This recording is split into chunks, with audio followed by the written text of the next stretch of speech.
It's my pleasure to introduce and welcome back to St. John's College Professor Sayyid Nizamuddin Ahmad, who is currently the Prophet Muhammad University Professor of Shia Islam Studies at Florida International University.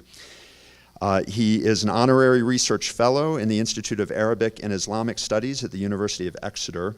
He also serves on the faculty of Mufid Academic Seminary in Fairfax, Virginia. He received his master's and doctorate in Islamic Studies from Princeton University. He also holds an MA in Arabic from Indiana University and a Bachelor of Science in Pure Mathematics from Purdue University. He is taught at the University of Texas at Austin, the International Institute of Islamic Thought and Civilization in Kuala Lumpur, the American University of Sharjah, and the American University in Cairo. And he's published extensive commentaries and translations. He is also, maybe most importantly, the proud parent of two Johnnies and a good friend of the college. He lectured here last year on the regality of wisdom, the philosopher king between Athens and Isfahan. He's offered seminars for our faculty on Mulla Sadra and on Ibn al-Arabi's Bezels of Wisdom. And more generally, he's been an important colleague and friend and interlocutor as we continue to contemplate ways to expand the study of Middle Eastern classics broadly at St. John's College. So we're very, very grateful for all of that work and very grateful to have you back for your lecture today. Please join me in welcoming Professor Ahmad, whose lecture today is entitled Time, Eternity, and the Tyranny of History in Islamic Philosophy. Welcome.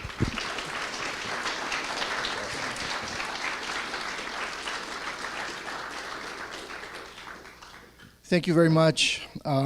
First and foremost, I really must extend my thanks to my dear friend and colleague, Dean J. Walter Sterling, as well as his team, Paul Cooley and Amanda Romero, for doing everything necessary to make this event possible. This is an extremely difficult topic, and most people here will not be acquainted with it. So what I'm going to present is I'm going to try and just introduce this question, the question of time and eternity, the question of creation out of nothing, as a philosophical and theological problem, specifically in the history of Islamic philosophy. And I hope that that might generate some interest in anybody or all here in pursuing the study of Islamic philosophy further. Unlike last year, I don't know if I'll be walking around as much. Because this is so complicated, there are arguments and things, so I do have a prepared and written document which I will be mainly reading from. All right. So with that said, the notions of time and eternity, with reference to the context of the doctrine of creatio ex nihilo, or creation out of nothing, give rise to a host of problems and paradoxes which have been the focus of vigorous debate and raging controversy in the history of philosophy and theology. In the case of Islamic civilization, the classic example of this debate in Islam is the famous exchange between Ibn Rushd, known to the West by his Latinized name Averroes, who died in the year 595 of the Hijrah. In case you're wondering, it's 1444 of the Hijrah right now, and that corresponds to 1198 of the Common Era, and al-Ghazali. These two figures. Al-Ghazali died 505 or 1111. 1111 Gregorian calendar. We joke that that's the easiest date to remember in Islamic history, easiest death date. So al-Ghazali is very famous for having penned a spirited attack against philosophy entitled Tahafut al-Falasifa. Now, Tahafut al-Falasifa in Arabic can be translated more than one way into English. It means usually it's translated as the refutation of philosophy, sometimes the auto-destruction, or the self-refutation of philosophy. And the reason that title is that way, it's because the verb from which it derives, tahafut, that word involves mutual sort of interaction. And he wrote that book with that title, or he gave it that title because he tried to show that philosophy collapses on the weight of its own contradictions. And when he said philosophy, he specifically had in mind the works of al-Farabi, but more so those of Ibn Sina, who is known as Avicenna by his Latin name. So in this treatise, the question of whether the universe is created in time, created out of nothing, that has a beginning in time, takes up most of the space. Now, the work was, of course, meticulously refuted in the following generation, point by point, by Averroes in his book, Tahafut at-Tahafut, or the self-refutation of the self-refutation. They were really good with these witty titles back in those days. So this debate is extremely well known even among Western students of philosophy and is often taken as being definitive in the alleged death and decline of philosophy in the Islamic world.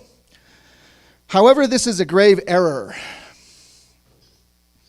While it might be true that Ibn Rushd's work did not succeed in gaining a wide audience of readers who would transmit and study his work in the Islamic world, philosophy certainly did not die out.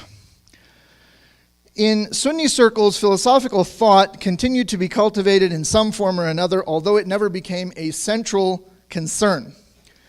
In contrast, the Shi'i world, the world of Shia Islam, has been for the most part far more receptive to philosophical inquiry, and it was in Shi'i circles that a most unique solution to the problems of time and eternity emerged in the work of someone known to posterity as Mir Damad.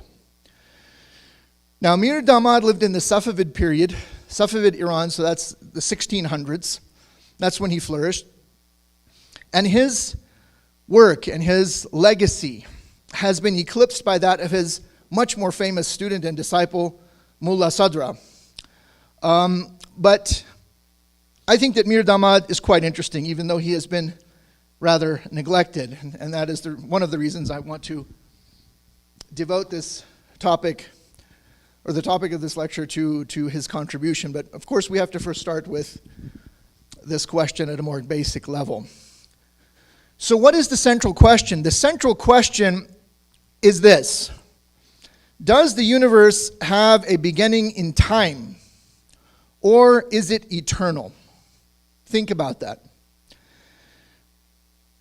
This is an ancient question, and it was addressed in some form or another by the ancient sages of Hellas, such as Plato, Aristotle, Plotinus, and Proclus, to mention the most prominent luminaries in the firmament of ancient Greek wisdom.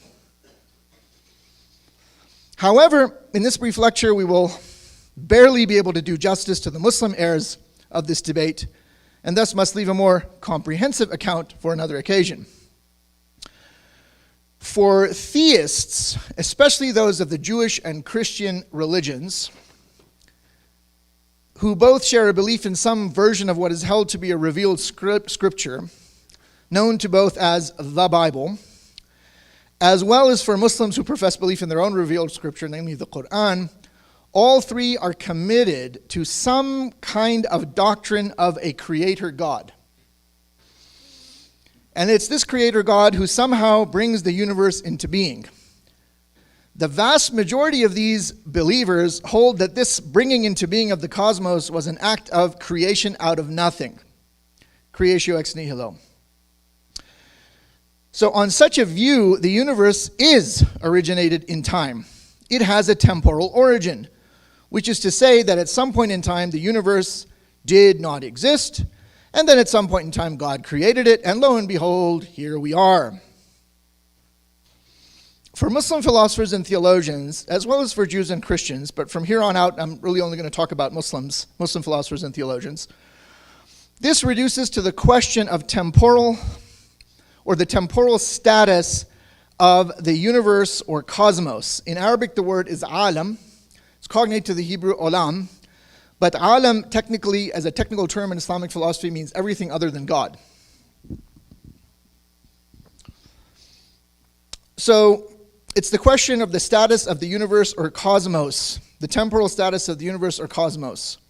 Namely, whether the cosmos is hadith, the Arabic term meaning originated, and which most Muslim theologians understood to mean originated in time, or temporally originated, or whether the cosmos is qadim. That Arabic word means eternal. This thorny problem is known in Islamic philosophy as mas'alat al-ḥudūth wal-qidam, or the problem of the eternity or temporal origination of the cosmos. Now, this question may also be thought of in another way. It may be thought of as a question about the nature of the God-world relationship. What is the relation, if any, between God and the cosmos? And that has to be seen in the light of, in Islamic theology and philosophy, God is seen as necessary and the universe is contingent. So what is the relationship between necessary being and contingent being? It's important to understand that the formulation of the problem in these terms is due to a Sunni school of theology known as the Ash'ari school. And it was to that school of theology that al-Ghazali adhered. And in fact, Ibn Sina never presented a thesis. Remember, Ibn Sina is the main person that al-Ghazali is attacking. And Ibn Sina never presented a thesis in which he claimed explicitly that the world was qadim or eternal in the way that al-Ghazali presents him. So in that book, al-Ghazali often constructs a straw man and then attacks it. What Ibn Sina did argue for was that the Ash'ari notion of a world originated in time leads to a number of logical contradictions, and it is the very problems that arise in this connection that al-Ghazali tries to address in his work. And it is those to which Ibn Rushd responds, or Averroes responds in his refutation of al-Ghazali. I'm going to try to put this here now. Okay. So Ibn Rushd's method, can you all hear me? Ibn Rushd's method is to weigh every statement in al-Ghazali's book, whether made by al-Ghazali or attributed to al-Ghazali by Ibn Sina, according to the single criterion of Aristotelian logic. So he informs the reader of this in the single sentence introduction which he opens the book. He says, it is the aim of this work to make clear the relative merit of the statements occurring in the Tahafut of Abu Hamid. Abu Hamid is how al-Ghazali was known, in terms of their veracity and persuasive force, and that in fact most of them fall short of being demonstrative proofs. They're not apodictic proofs, and thus do not give rise to certainty and true knowledge. So Ibn Rushd is assuming an acquaintance with the different kinds of arguments in Aristotelian logic. And they are demonstrative proof, or in Arabic burhan, dialectic argument or dialectical proof, or jadal, and sophistry, and then you have rhetorical arguments. So he says that the arguments of al-Ghazali are in the highest degree dialectical. They don't rise up to the level of being apodictic proof or proper logical demonstrations. So as an illustration of Ibn Rushd's method, I'm just going to look briefly at the first proof of the philosophers, in other words, al-Farabi and Ibn Sina, for the eternity of the world as presented by al-Ghazali. The first proof is presented rather simplistically, I think, by al-Ghazali. He simply tells us that it is the philosopher's contention that it is absolutely impossible for the temporal to proceed from the eternal. In other words, only the eternal can proceed from the eternal. If it is accepted that Allah, the Arabic word for God, is eternal, and if it is inconceivable for the temporal to emerge from the eternal, then Allah could not have created the cosmos at a particular time. Yet, the cosmos clearly does exist. It therefore follows that the world is eternal. Of course, Ibn Sina does not really say things in this way. He means to say that among the logical contradictions that the Ash'ari notion of creation out of nothing inexorably gives rise to is that since, according to their view, God is both eternal and prior to the world in time, temporally prior, this leads to the notion that he existed for some indeterminate period without the cosmos also existing. Moreover, the latter also implies that the existence of the cosmos is in this condition of, shall we say, latency, is a mere possibility awaiting emergence into actuality. Whenever this emergence into actuality does transpire, then there must have been some change or preponderating factor to have brought about this passage, so to speak, from potency or latency or possibility to actuality. If no such change occurred or no such factor was present, then no cosmos would result. If there was some such change or preponderating factor, then not only does the question arise as to why it occurred at a particular time and not before or after, but also how change is possible in God. Since the first part of the latter question can be asked regarding every proposed time for the creation of the universe, it leads to an infinite regress, regressio ad infinitum, which is deemed impossible by the philosophers, and so this argument is taken to support the view that the world is not originated in time, but rather is eternal. Al-Ghazali is simply pleading the case for what we might call the common sense view of the God-world relationship, which is adhered to by most believers in the three religions of Islam, Christianity, and Judaism, namely that God simply existed all by himself for an indeterminate, abstract duration. Then he decided to create the cosmos, which he did by bringing it forth out of pure nothingness, and so here it is, and here we are. At some point, unknown to anyone except God, but certain to happen sooner or later, the whole process will be reversed, and he will destroy the entire cosmos. Al-Ghazali sees no problem with an eternal will bringing into existence a temporal universe at a particular time. Averroes finds both the argument of Al-Ghazali and Ibn Sina, as presented by Al-Ghazali, to fall short of the rigorous demands of demonstrative proof, and regards these arguments as being in the highest degree dialectical. في أعلى مراتب الجدل in Arabic. You have to remember, Averroes is a pure Aristotelian. He states that these arguments are based merely on commonly held notions, namely the notions of possibility, of time, of will, of change, of the notion of the temporal, of the eternal, etc., and that such notions are ambiguous and equivocal, whereas terms and premises employed in demonstrative proof must be free of such ambiguity and apply to things belonging to the same kind. Will, time, possibility, and so on do not apply to God in the same way. At best, they are analogical. And they apply to human beings, so they don't apply in the same way to God as they apply to human beings, and thus premises and arguments built on such notions cannot lead to certainty. In fact, they cannot but lead to erroneous results. You have to understand that in logic, you must define your terms. Terms must be clear and unambiguous. Propositions can only be true or false. Arguments are not true or false. Arguments are either valid or invalid. And so if ab initio, from the very beginning, if your terms are ambiguous, this is a huge problem, logically speaking.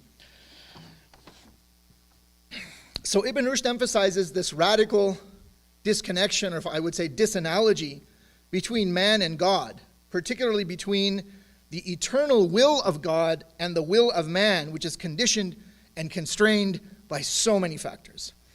Ibn Rushd also argues that al-Ghazali and the Ash'arites also need to explain why God created the world at a particular instant. If we assume time to apply in some sense to God, which is what these guys really think, that's what they indicate in speaking this way.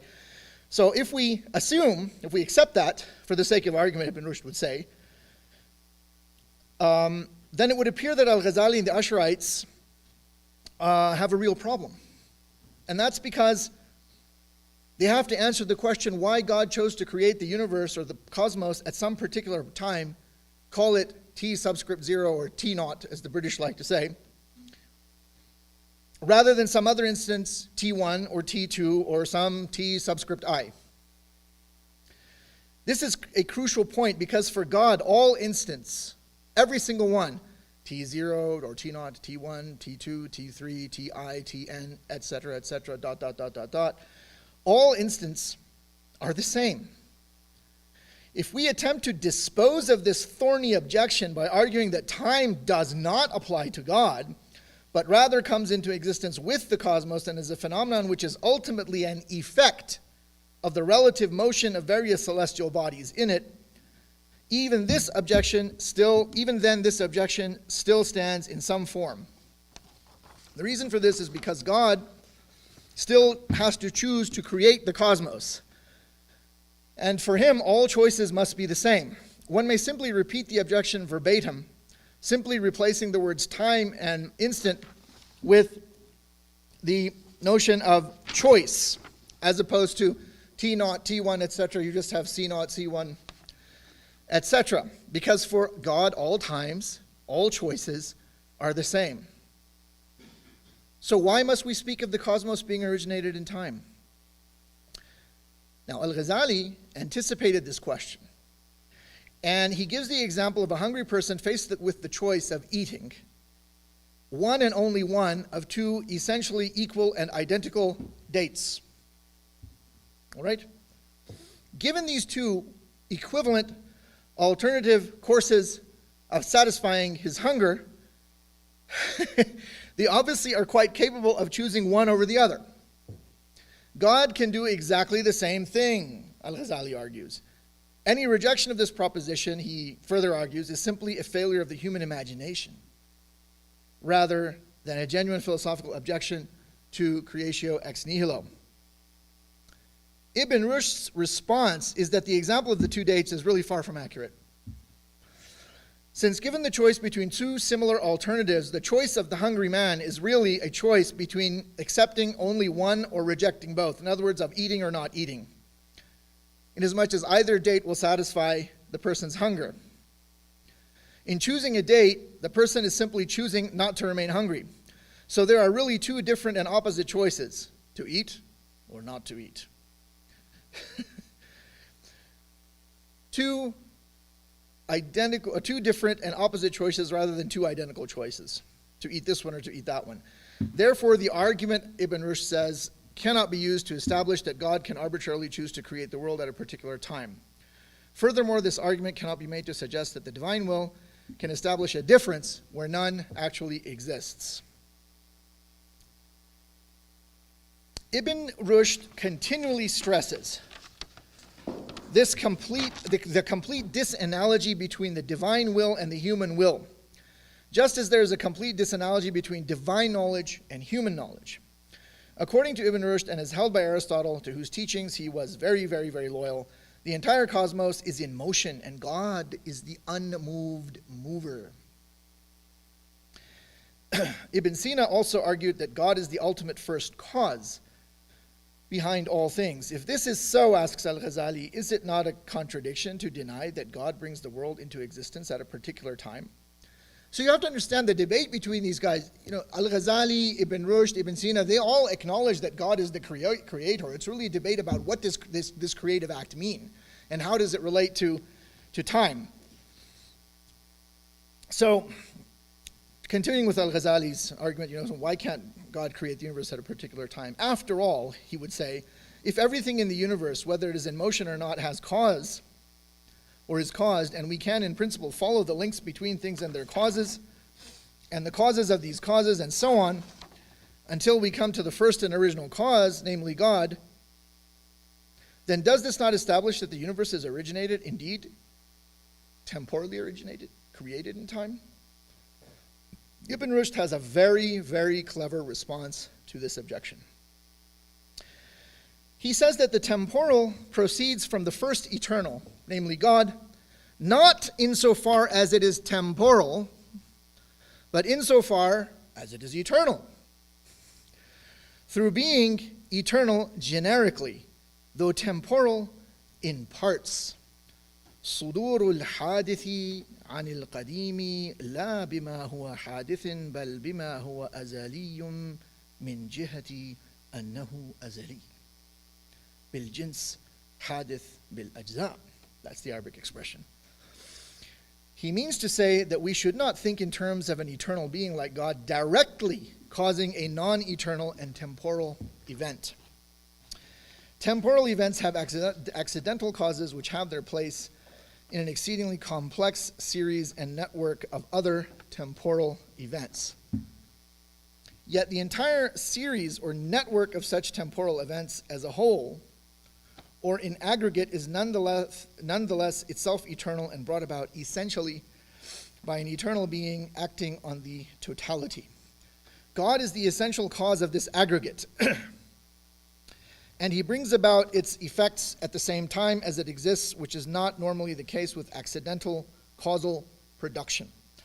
The eternal cause, namely God, is only indirectly the cause of temporal events themselves.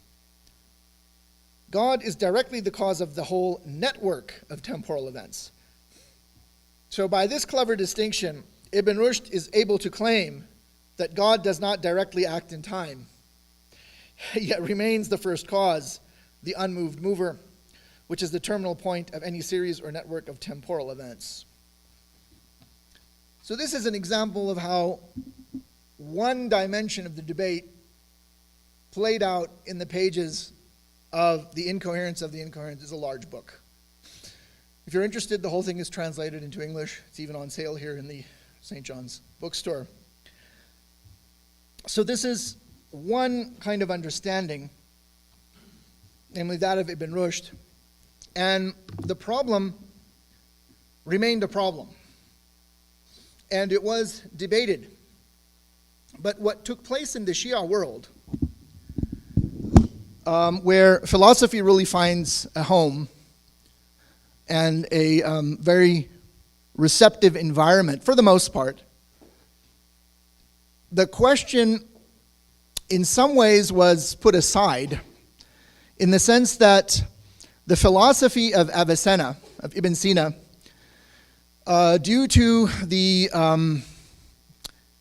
efforts of someone who comes much later, namely Nasiruddin al-Tusi, he comes about 200-300 years later. And he was he was a polymath, he was a theologian, he was a philosopher, he's a commentator on Avicenna, he was an astronomer. His tables and his observational tables, his mathematical works are extremely important. He had a redaction of Euclid, he had a redaction of Ptolemy. These are important texts in the St. John's curriculum. He also really formulated trigonometry as we know it today. He wrote the first sort of standalone treatise on trigonometry, for the first time presenting it separate from astronomy.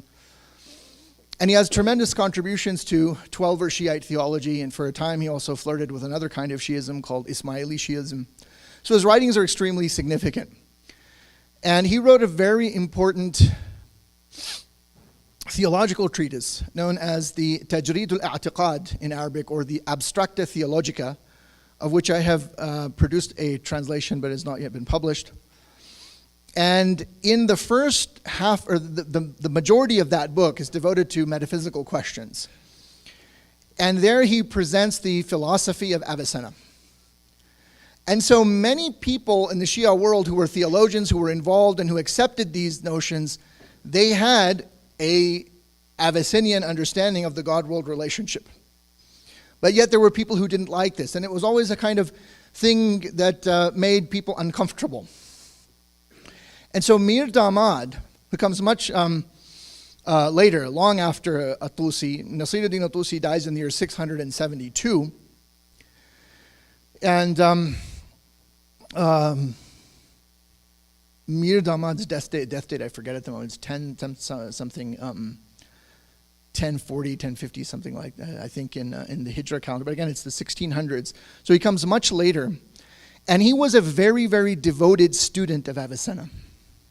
A very devoted student and commentator. Now, he was quite accomplished himself. He's an extremely prolific person. But his book on the question of time is his only complete work. He wrote many other treatises, but they're incomplete. He was so highly regarded in philosophy that he's called al-Muallim al-Thalith, the third teacher. So, Aristotle is the first teacher, of course. Avicenna is the second. And in his writings, he often refers to Ibn Sina as my compatriot in the pursuit of wisdom.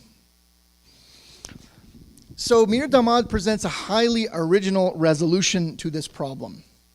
And it is to that resolution which I would now like to turn.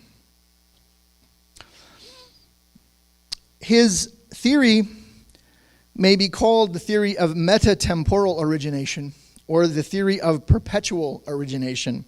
I will clarify these in due course. And he presented all of this in a very important book called al-Qabasāt, which I have here.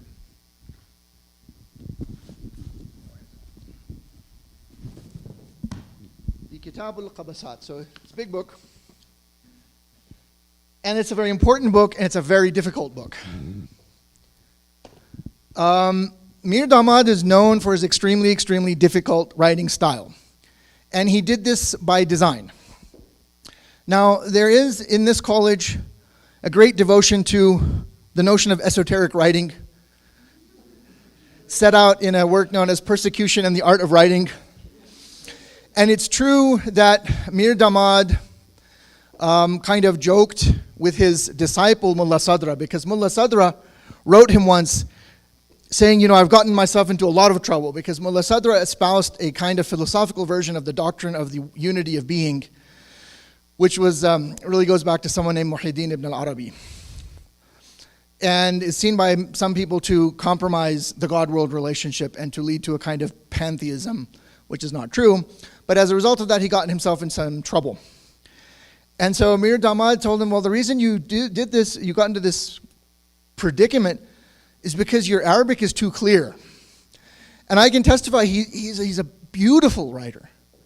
It may also interest you to know that Ibn Rushd is a very clear writer of Arabic, as is al-Ghazali. So Mir Damad, yes, he's writing in a very obscure style, but he didn't need to. You have to understand he was very close to the Shah. And many of these philosophers in the history of Islam were grand viziers. They had very good positions. Some of them did get in trouble, but for the most part, their writing is extremely clear. So the idea of esoteric writing doesn't necessarily work. It might work with Maimonides, but I don't think it works here. And there's another important point to remember. In the Islamic world, there is a huge premium, especially in the pre-modern period, placed on eloquence and mastery of language. And Arabic is a very, very rich language and lends itself, even, it will surprise you maybe, in philosophical writing, to literary and rhetorical flourishes, to fascinating etymologies, and even to be writing in rhymed prose. And Mir Damad is a master of this. And sometimes he will just use two words to say one thing that are very close in meaning because they derive from they have a similar morphological form, or they complete a rhyme in rhymed prose. Because in Arabic you can have rhymed prose. Poetry has to have meter and rhyme, unlike in English now, right?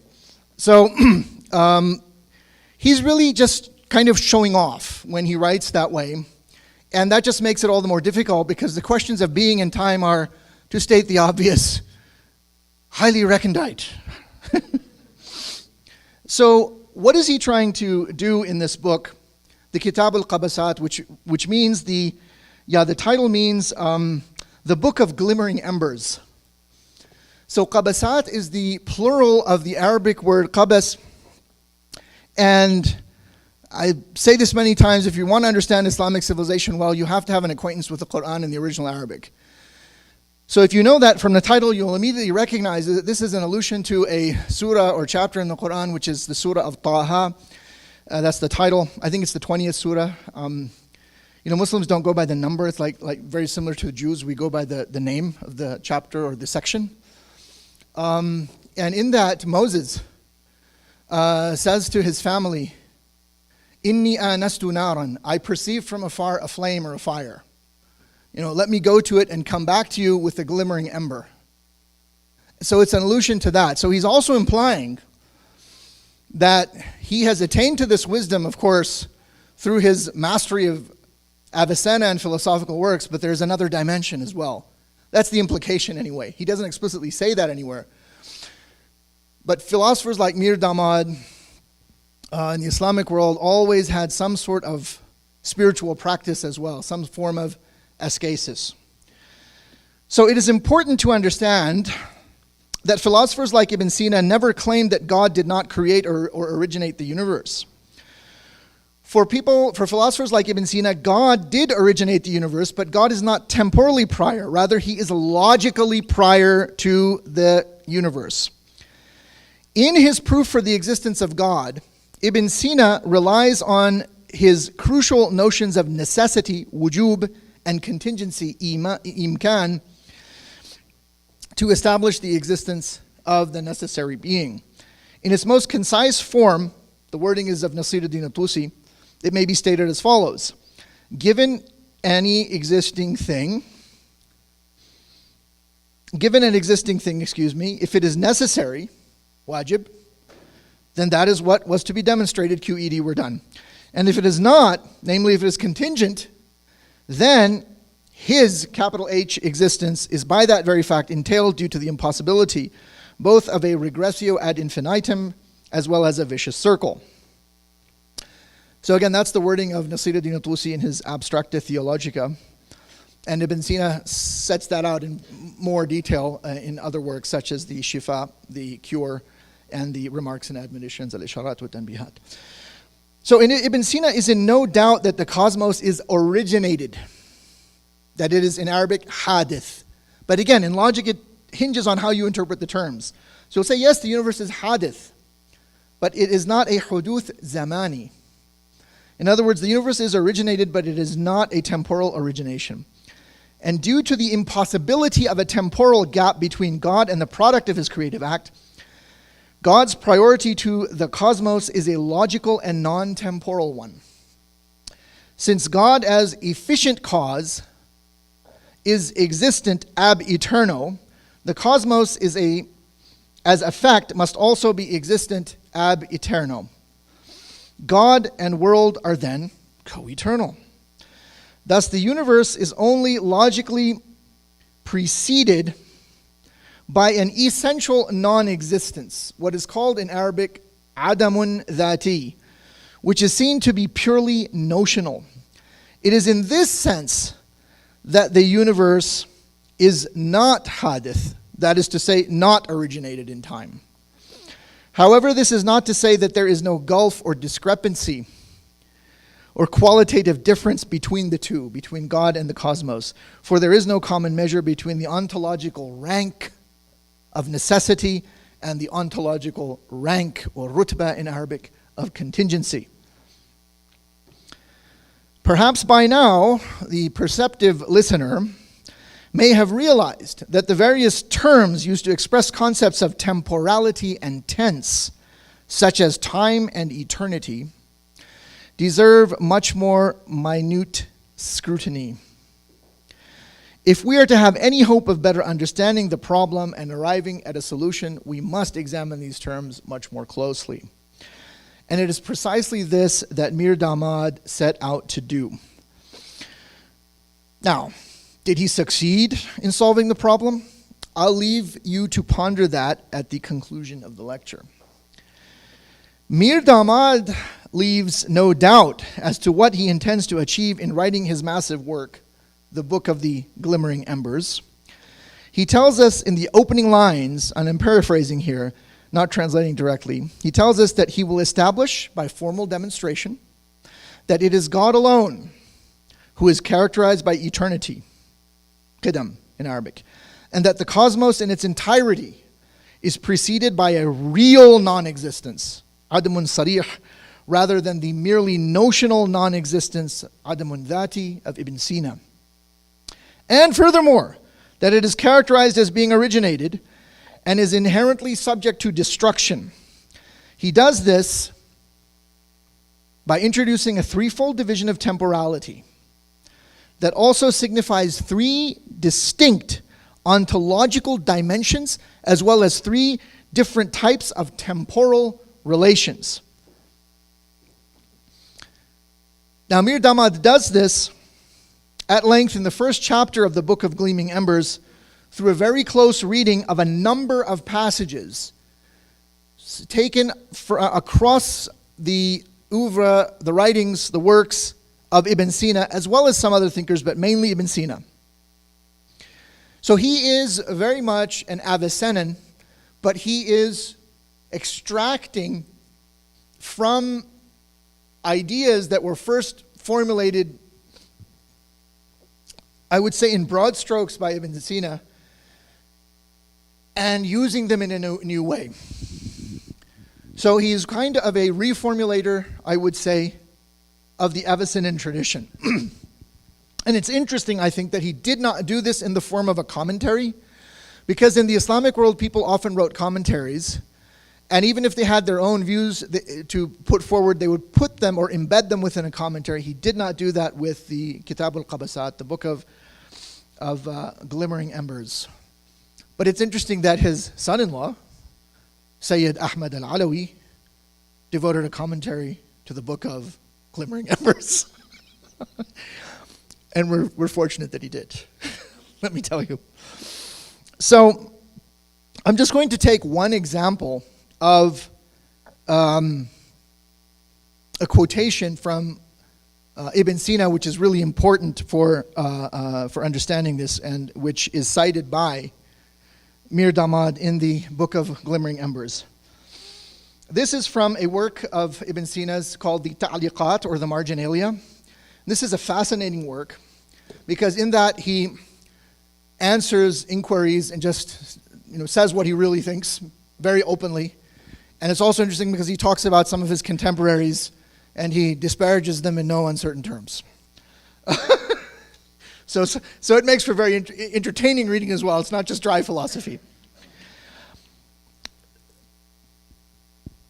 So as I said, it's extremely important in logic to define your terms. Logic is the study of thought. And so we really have to examine our concepts. And this is sort of the point of departure for Ibn Sina's remarks here in the Ta'liqat, or the Marginalia, on the nature of human conceptions of temporality and tense. Ibn Sina says, quoting from the Marginalia, this is my own translation. I actually did it last night. The intellect grasps three kinds of entities. First, the first is in time and is characterized by the expression when,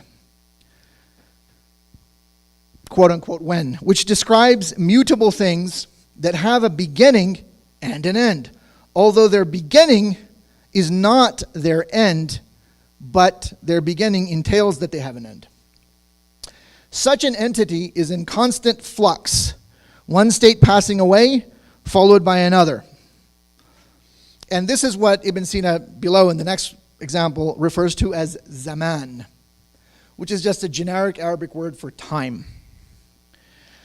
The second kind of entity is with time and is characterized by the designation of perpetuity. This is the Arabic word dahr, D-A-H-R. And dahr encompasses, you could say, or encloses or surrounds mere time, or zaman. It constitutes the existence of the outermost celestial sphere, along with time, which inheres, as it were, in that existence as a receptacle. For it, namely time, emerges only through the motion of that sphere. It also signifies the relation of the immutable to the mutable. However, the estimative faculty, wahm in Arabic, cannot truly conceive of it, since is, quote unquote, and was, quote unquote, and will be, quote unquote, past, present, and future, all in quotes, enter into whatever it may conceive of by imposing a notion of when. And again, whether in the sense of past, present, or future. The third kind of entity signifies the relation of the immutable to the immutable and is characterized by the designation of eternity, or sarmad in Arabic, which encompasses perpetuity, dahr. So these are all sort of contained within each other. So sarmad encompasses or englobes dahr. Sarmad is eternity. We're translating that as eternity. It includes perpetuity, and perpetuity englobes or encloses mere time. Perpetuity, further he writes, dahr, I already said that. Time then, he says, further on, he says, this is Ibn Sina still talking, time, zaman, is a weak mode of existence due to its being characterized by flux and change. So on the basis of this and similar passages taken mainly from Ibn Sina, it is on this basis that Mir Damad develops these three notions of temporality into ontological and relational categories in order to clarify and disambiguate the term time. So for him, the real problems that are coming about in this debate is because we're just using the word time and it's not enough. We need to disambiguate it, maybe introduce a new nomenclature, a new terminology, because there are different notions of temporality and tense that we need to distinguish and tease out before we can solve this problem. So Mir Damad considers sarmad, again, which is eternity, to be a completely atemporal, metaphysical dimension or locus of utter timelessness and pure duration, unique to sheer existence, capital S, capital E, or pure being, capital P, capital B. That is to say, the sheer existence or pure being of the absolute, capital A, or if you prefer theological language, God, capital G.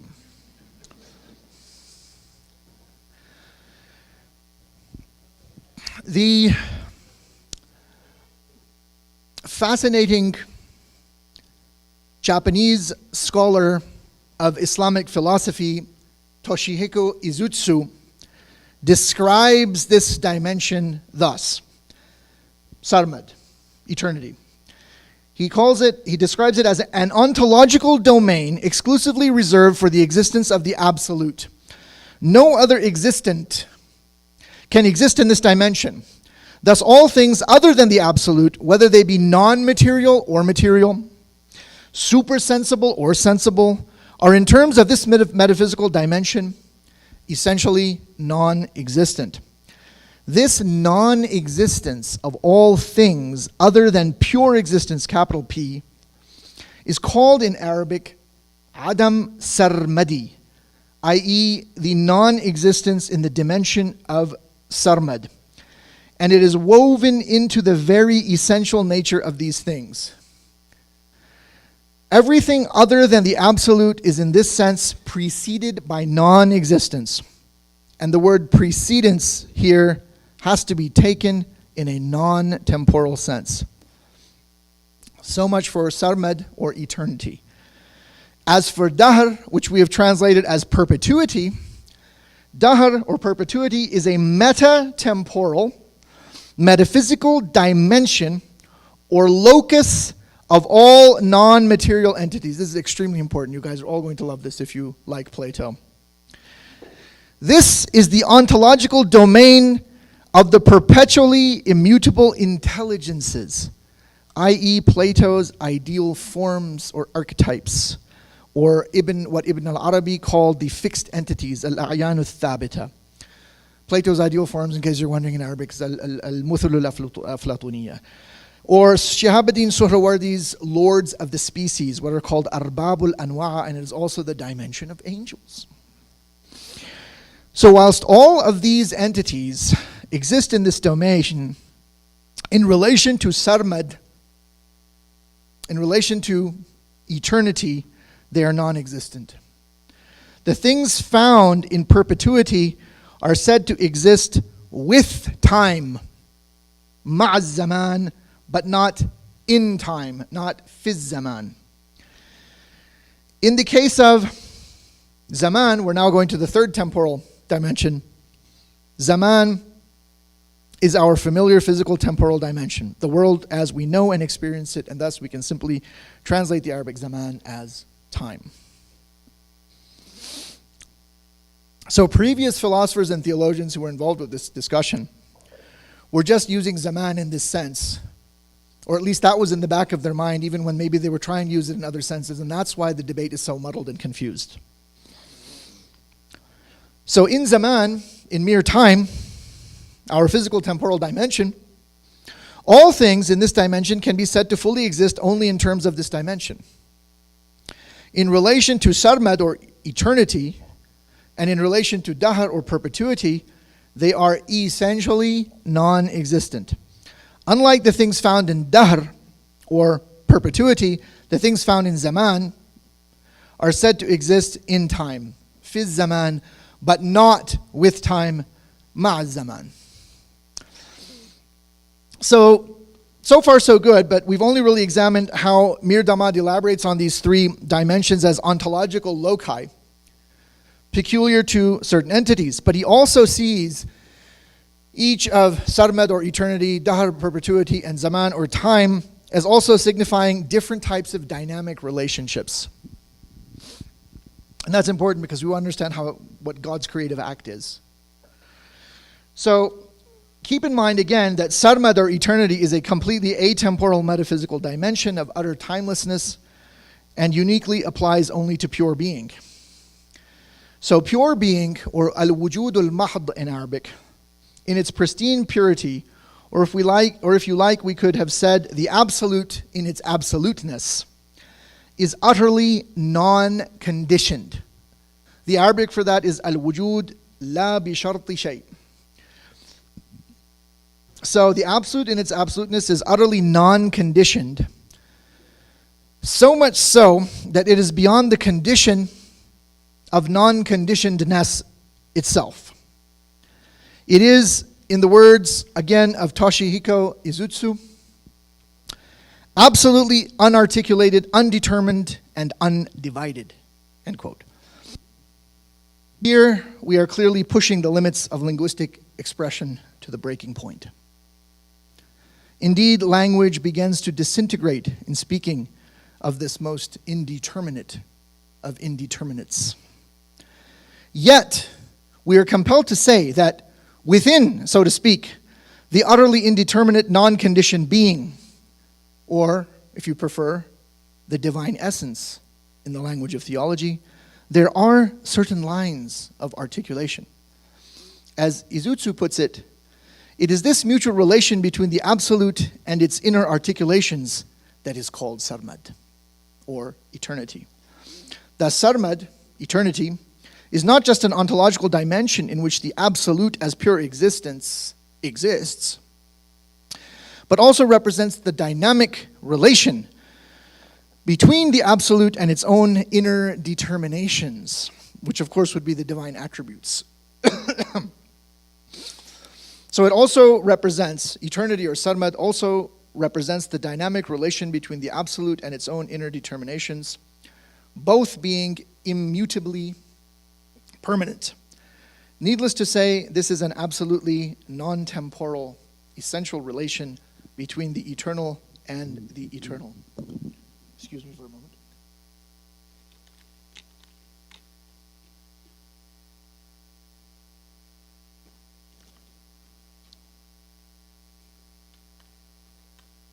So much for sarmad, or eternity. What about dahr, or perpetuity? Dahr, or perpetuity, is the meta-temporal relation between the perpetually immutable intelligences and the ever-changing things of the physical world. However, even though the things of the physical world are temporal, their relation to the perpetually immutable intelligences is not a temporal relation. Rather, it is a meta-temporal, or dahri relation. In the case of zaman, or time, we have the familiar temporal relations of priority and posteriority, or if you prefer, anteriority, or before and after. Despite the fact that Mir Damad is heavily indebted to Ibn Sina in deriving this tripartite scheme, he does challenge Ibn Sina's doctrine of essential contingency, or what's called ḥudūth dhāti, in which the cosmos is only preceded by a purely notional essential non-existence, rather than a real non-existence. Remember, God is only logically prior.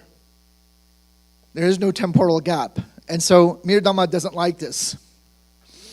And he wants to say that his introduction of these nuances allows us to speak of a genuine non-existence, a real non-existence, what he calls Adam Sarih in Arabic, rather than a merely Avicennan notional non-existence.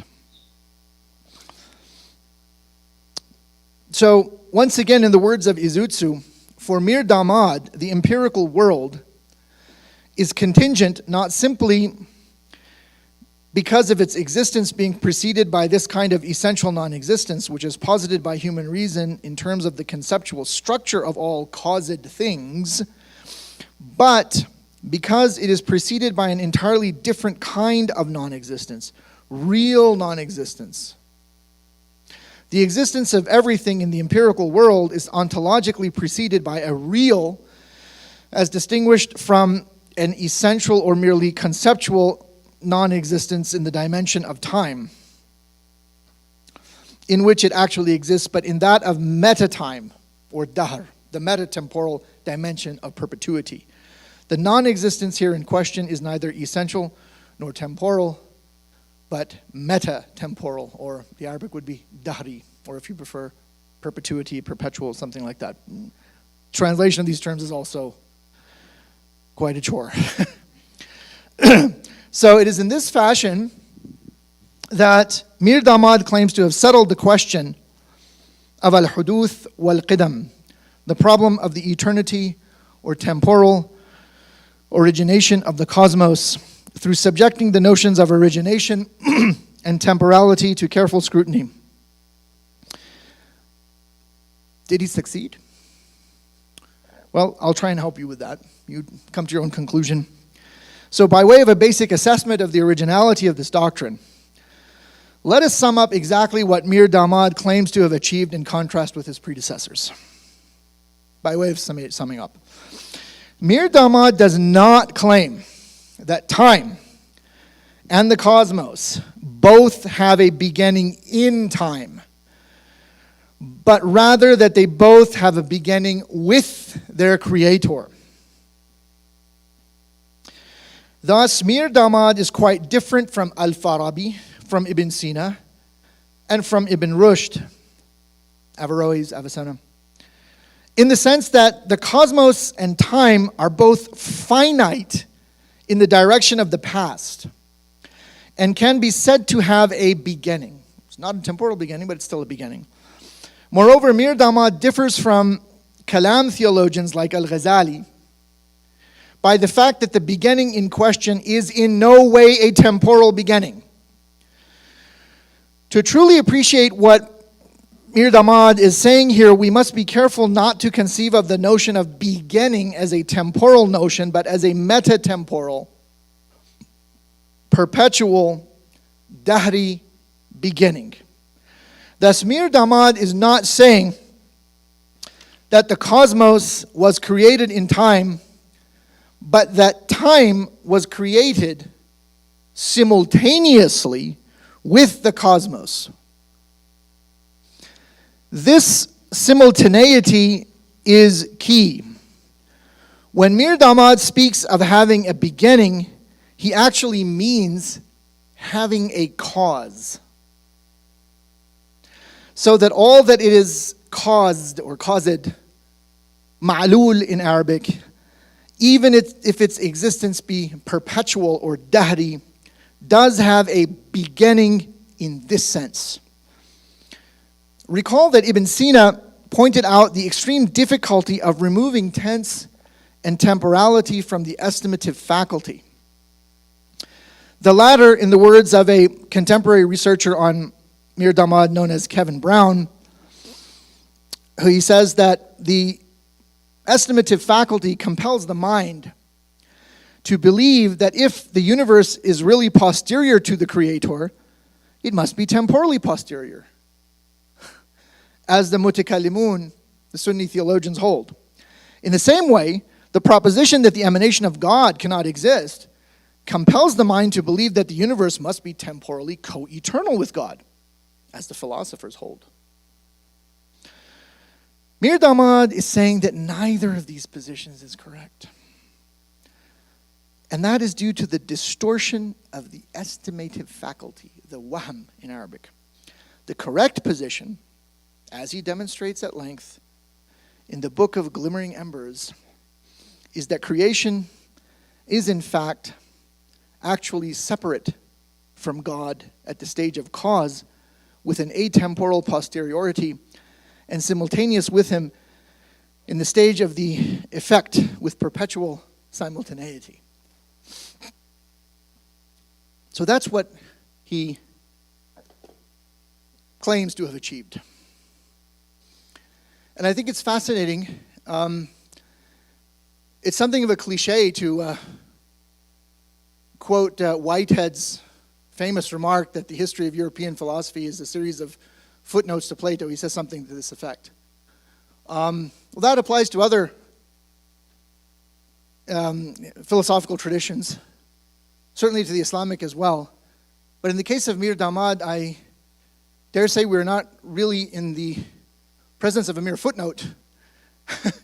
And I see Mir Damad, I mean, you can read him as a later day Avicennan, but I think you can also take him to be a later day Muslim Platonist in as much as the Platonic ideas reassert themselves. They become very important.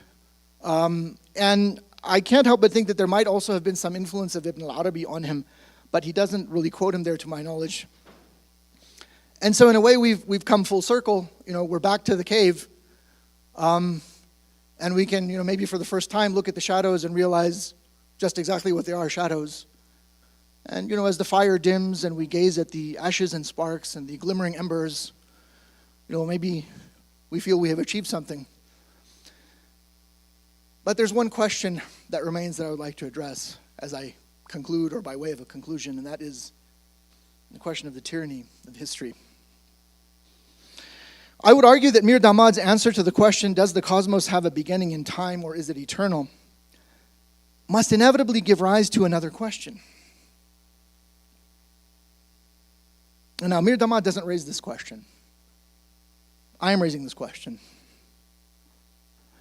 If the God-world relationship is to be understood as a meta-temporal, dahri relation, what does it mean for the God-man relationship, the God-human relationship? The realm of the human being is the realm of the temporal, of zaman. We are immersed in the temporal flux of events and contingencies. Each of us lives in an ephemeral present that is the product of a series of past events. A history which influences the possibilities of the future. Much of this history represents a chronology of our own choices. But these choices were all played out in a larger framework, which is rarely a matter of individual human choice. The proverbial circumstances beyond one's control. The flux of social, political, and economic events. Given this stark reality, how are we to transcend the hegemony of temporality? Can we achieve liberation from the tyranny of history? I would like to argue that we can,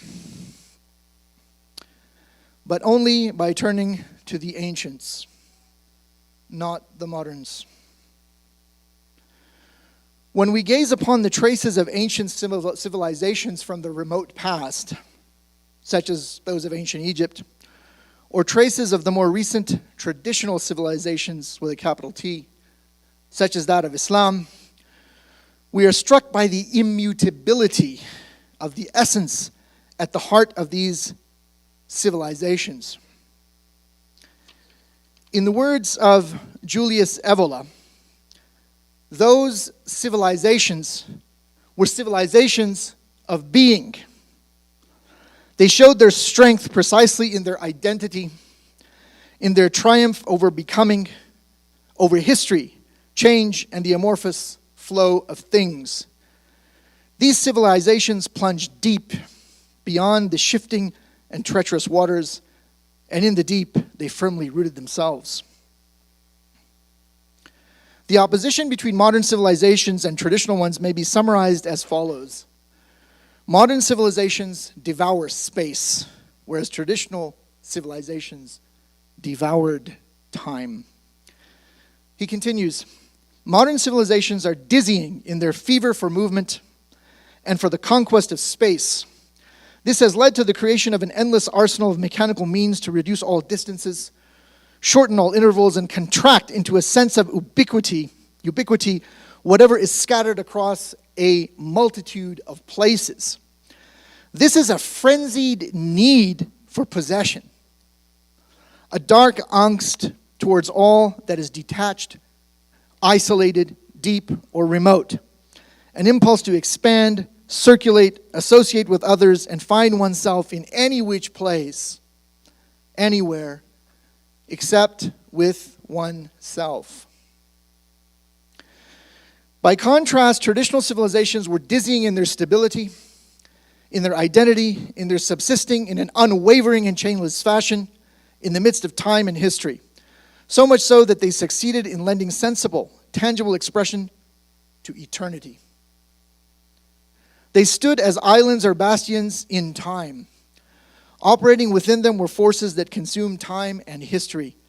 For this reason, it is incorrect to say that they were. It would be more correct to say that they quite simply are. Evola does not tell us here how it is that this immutability, this liberation from the tyranny of history is to be achieved. In all traditional civilizations, however, and the Islamic is no expression, methods of ascesis exist, which are transmitted in rites of initiation that enable one to embark on the journey of return to the origin from which all originated.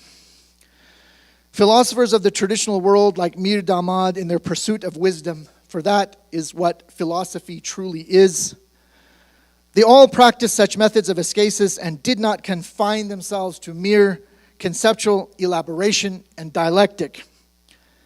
In a saying most certainly known to Mir Damad, the first Shiite Imam and cousin of the Prophet Muhammad, Ali ibn Abi Talib, tells us that people are asleep. When they die, they wake up. An-nasu niyam wa idha matu intabahu. This is just an elaboration of another prophetic saying, namely, die before you die. Mutu qabl an tamutu. Mir Damad and those like him saw philosophy as a preparation for death. And in its wholehearted pursuit, they achieved immortality by dying before they died. In not willing to even think of drinking from this hemlock cup, modern philosophy has truly passed away into irrelevance. Thank you.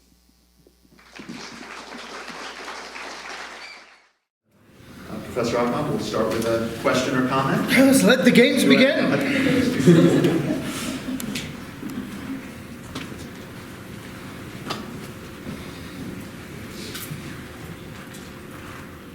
Proceed, sir. So I have a kind of clarifying question first. I don't quite understand. Oh God, I'm forgetting his name. The hero, the main guy at the top. Mir Damad. Yeah. I don't quite understand his innovation, or how he's really how the idea that he's claiming that there was a real non-being and then a creation, but that did not occur in time, because God is, there's a beginning, and you can talk about it as cause and effect. And I just don't understand how that's different from the logical relation of necessity and contingency. And I think it was Ibn Sina's basic argument that the world is eternal, but it's logically after. Okay, right. So if I've understood you correctly, you don't really understand the innovation or the contribution, by Mir Damad, and how it's really differs from what preceded it in the formulation of Avicenna. Yeah. Well, to answer your question, It is different from what was there, or what Avicenna put forward, because, well, on the one hand, although Ibn Sina did realize these distinctions and use the same terminology that Mir Damad adopted, namely Sarmad, Dahr, and Zaman, or eternity, perpetuity, and time, but he didn't really elaborate on these things and draw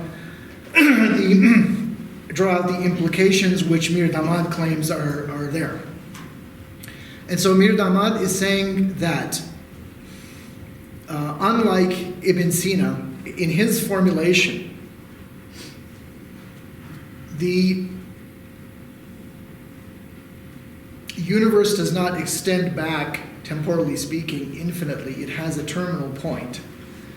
It has a beginning, but again, that beginning is not a temporal beginning. Ibn Sina says that as well, but the difference is that Mir Damad claims, by introducing this terminology, that there is some sort of a non-existence, which he calls a non-existence in perpetuity. And that he claims, again, that that is a real non-existence and not a merely notional one. So if you don't understand, you could also say, okay, I don't buy that. Maybe that's what you're saying, and that's fine. The fact is that Mir Damad's idea didn't catch on. Oh, we didn't get to that, but he wrote this extremely difficult book, all right?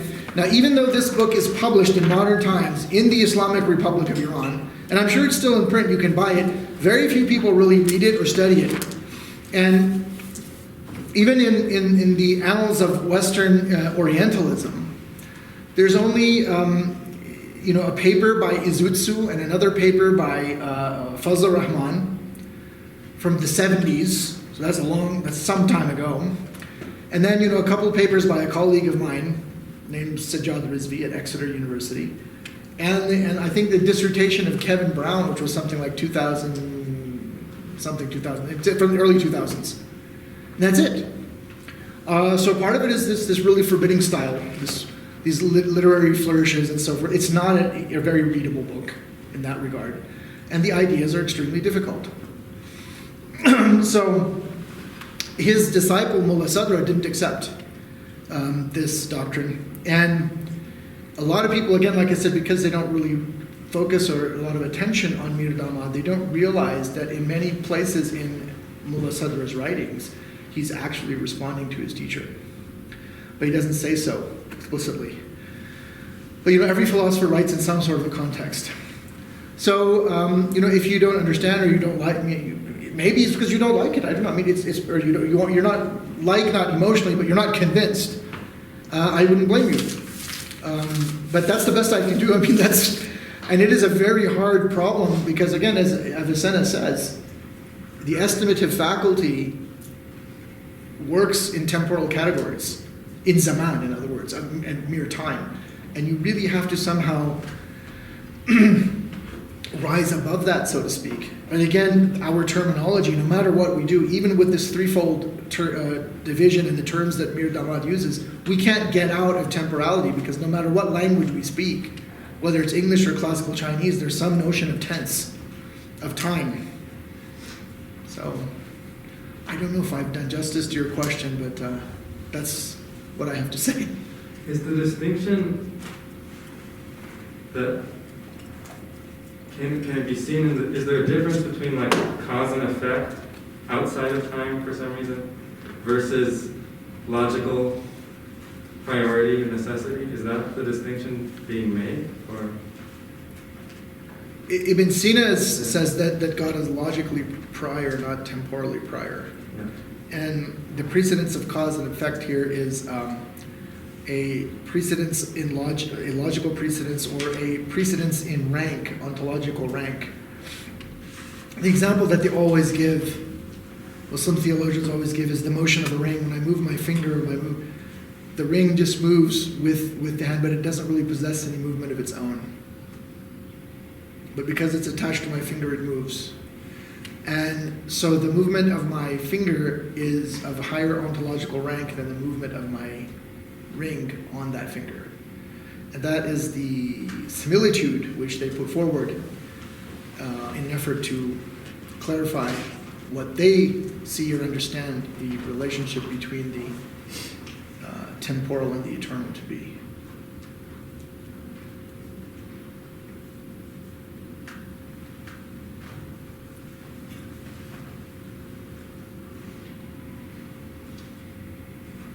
I'll get to that, but I don't want to step in front of the students about to ask. I'm just going to follow up on that. I mean, part of that, so first of all, thank you very much for the talk. My pleasure. And, I just want to say here what I think we all feel, that through your scholarship and willingness to share this with us, we all see that there's an iceberg out there of great texts and thinkers that too many of us are not in dialogue with, and that have informed the tradition that we study, but also stand outside it in impressive ways. So, just thinking about Mr. Ross's question, one way I would think about it, just approaching it from first of all, I wonder if you see these positions in this kind of third way mapping on neatly to any analogs in the Western Christian tradition, but there are some places where I've encountered similar thoughts, either in primary text or in interpretations of them.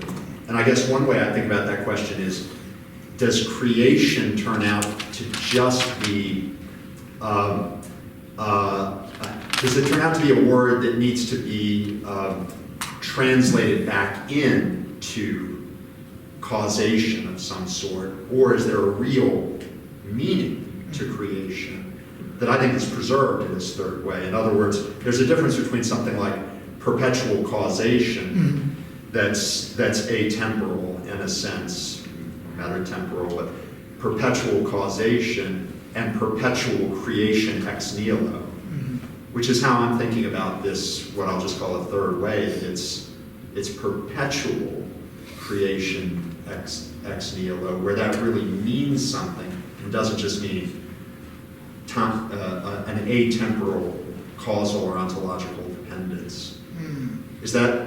I'm not sure about analogs or resonances, so to speak, in the Christian tradition. I really don't know much about it at all, really.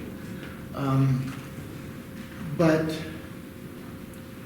on my own, just very basic knowledge of the Holy Bible, specifically the Hebrew Bible, what Christians will call the Old Testament, the very first line, the opening. In fact, I checked this in the Vulgate yesterday in the bookstore. The Hebrew Bereshith is translated, in the beginning, is translated as in the beginning. But in the Septuagint, it's en arche. And in the Vulgata of St. Jerome, it is in principio, or in principio, depending on which school of pronunciation you prefer. That doesn't mean in the beginning. I don't remember what the word is. I looked this up yesterday, and I thought I noted it down in my phone maybe, but my phone is dead. If it was in the beginning, then some other Greek word would have been used rather than arche. And principle. The sense of in the beginning. Yeah, well, it means in the principle. If we go with the Latin. And my understanding is that the term Bereshith also has that sense in the Hebrew. And so this notion of what we might call the man in the street common notion that, one fine day God decides to create at a particular time and here we are and then it'll end, is not really supported by this key text. And although some people would think, no, but it says in the beginning.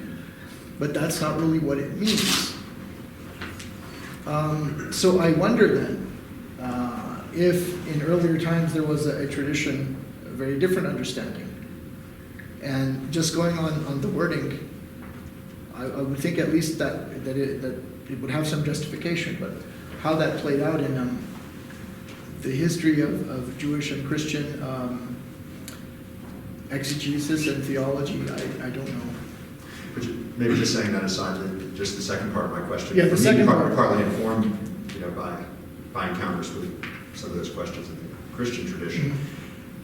Kind of what I hear as being at stake in your presentation for this third way is there a meaningful sense of perpetual creation that isn't just, I mean, I'm saying just some kind of ontological or causal dependence. And I thought that was maybe the stakes. I think so. Of I this. think if you, sorry, go ahead. Yeah. No, please. No, but if you want to argue that there is an actual origination in time out of nothing, I can't agree with that. I'm not convinced, even though I may not be completely convinced by Mir Damad, but I'm very much. I think he has raised important questions, and I think to some degree he's right, and to some degree there might be problems with his theory, but we did not get into those talk, and I don't want to get into them now. But nothing is not a thing. You know, pure non-existence is simply not. And so I favor much more a kind of emanative idea, but more along the lines that what Mir Damad has claimed rather than Avicenna. In as much as the universe really, he doesn't elaborate upon this, but if we accept the notion of some idea of some notion of Platonic ideas, the entities in Zaman are a reflection of that. And in the Islamic world, the formulation that gained the most influence, that is along those lines, is that of Muhyiddin ibn al-Arabi, who was from Andalusia, and he died. He died and was buried in Syria, but he lived all over the Islamic world. And he uses that idea, uses that concept, uses a different terminology, and really it comes down to this notion that these Platonic ideas are really the articulations of the divine essence. They are the divine attributes, and they're the divine names, and the universe is the theophany of those divine names. So in that sense, the universe is directly a reflection of God. Some people have interpreted, like this guy Kevin Brown, who's one of the only people he's done the most work on Mir Damad in English. Although I don't know what became of him. I don't really know where he ended up. But his thesis is out there and you can obtain it. He's of the view, and I don't agree with this interpretation, he thinks that Mir Damad has succeeded, but he modifies his interpretation. He says that, but he doesn't really explain where prime matter comes from. And so Kevin Brown's conclusion is that it's prime matter that's eternal, and that's what God creates things out of. So it's a very complicated question, and I doubt that we could actually definitively answer it in the sense of satisfying everybody. And people are always going to have some difference on this. But at the same time, I think it's a question of great interest and has given rise to such amazing philosophy over the centuries. So that's my response.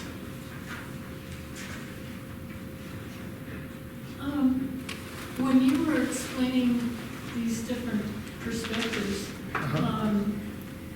it came to mind that I had recently read some arguments that Thomas Aquinas made on these same questions. Oh, yes.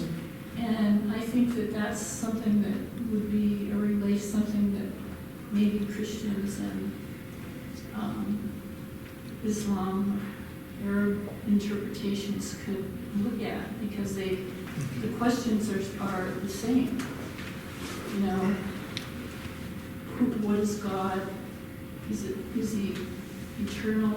Yet, you know, how do we define that? How do we define man in terms of what God is, and time, and when did it start? When did man start?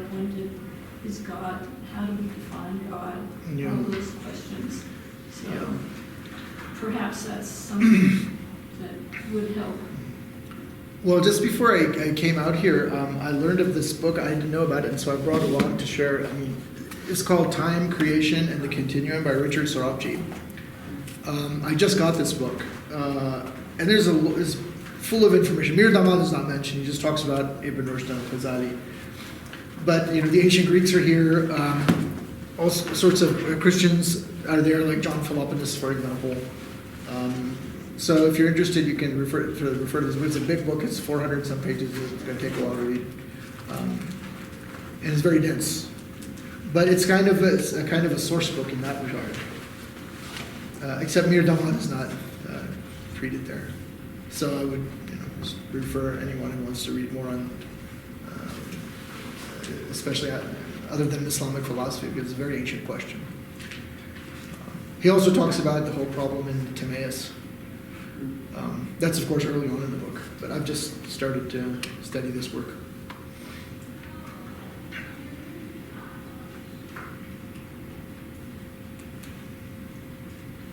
Yes? I've got a lot. Yeah, go ahead. Okay. That's what we're supposed to do. Actually, maybe this is your question, but I'm stealing. But I'm trying to understand the meta-temporal a bit more as well. And the perpetual, I think, those were... yeah, the meta-temporal and perpetual we were using interchangeably. Yeah. So, it seems like those things... Well, I guess I'll just ask...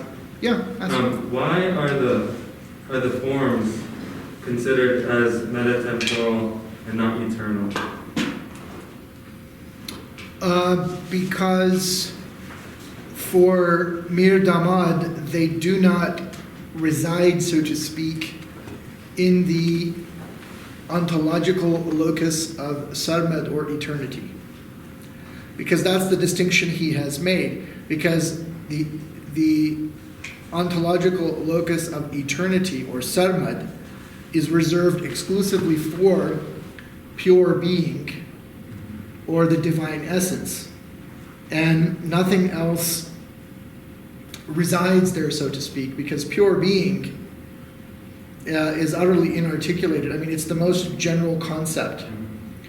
Being cannot be defined, or existence cannot be defined, because all the defining terms of existence are just nominal definitions, because pure being, because it is involved in all conceptualization, does not have genus or specific difference, and therefore one cannot arrive at a Aristotelian definition, because the gold standard for definition in Aristotle is that you must specify the genus and the species, and because the concept of being is the most general and in a certain sense vacuous of concepts, it does not come under any genus, and if it doesn't come under any genus, there's no specific difference. So ergo, therefore there is no definition. And so pure being is found only in the dimension of sarmad. These articulations, these basic lines of articulation, which in the Islamic understanding of things would be the divine attributes or the divine names, are the Platonic ideas. They are the immutable intelligences. But when they manifest, as it were, they cannot exist in sarmad. They are preceded by a real non-existence in sarmad, and only truly exist in dahr, or perpetuity. Do you see? Good. I have a question. Yes, sir. So in Christianity, there's these two concepts of like young earth creation, that the world was only created 6,000 years ago. Yes. And then that's in contrast to the 4.7 billion figure that others think, the old earth. Mm-hmm. So my question is like, where do you see under this, your theory of, what's the name? Meta-temporal origination. Yeah, so with that, how do you reconcile like the first humans, when did they come to be? I don't see that there's anything to reconcile. I mean, I do not accept the position which you have just alluded to. The young earth creationist position is something which I do not agree with. I do not think that, I think it is demonstrably false. So I don't see any question here. I mean, there's no discussion here about the age of the earth in terms of zaman. There's no... So like, where did humans come from? Did they all just come to be at once with the earth? Or I'm trying to like understand this? I can only answer you from the point of view of Islamic philosophy and Islamic tradition. If you like, I don't know about other traditions. So it doesn't strictly say anywhere in the Quran when the earth was created in the sense of zaman, right? Or how long ago that was. But it is clear that this world, the planet Earth, this terrestrial abode, did exist at the time of the origination of Adam, because it says so in the Quran, because God says that he's going to place a vicegerent on the earth in the second chapter of the Quran, somewhere around the 30th verse. And so it actually uses the word ard in Arabic, which is cognate to the Hebrew eretz, which just means land, the earth. But it doesn't say when that is. There is the notion in Islam as well of 6 days of creation, but the Quran also explicitly states that a day for Allah or a day for God is not like the day for the human being. But it does not give any, it does not in any way address the question of duration, in terms of how long ago, so to speak, in Zaman, in the dimension of time that was. It is not a concern of the Quran or a concern of Muslim theology. So with Muslim theology, humans and the Lamb came to be simultaneously? No, the earth already existed, and God created Adam, and then at some point he placed him on earth. So very similar to Christianity and Judaism, because they use the same boat. Christianity and Judaism, to a point they use the same book. It depends on which Christians you're talking about. Because there's different biblical canons. The Protestants have 66 books, the Catholics have 78, the Genesis. Orthodox, like the Ethiopian Orthodox Church has something like 81 because they have the Book of Enoch and the Book of Jubilees, and so it depends on which Christians you're talking about. So when people say the Bible, they have to really specify. But yes, in terms of what is known as the Old Testament, they're in common. Muslims don't use that book, but a lot of what is there is in common with the Quran. The difference here in this case of Adam is that there's no belief in original sin, which is central to Christianity, as you know.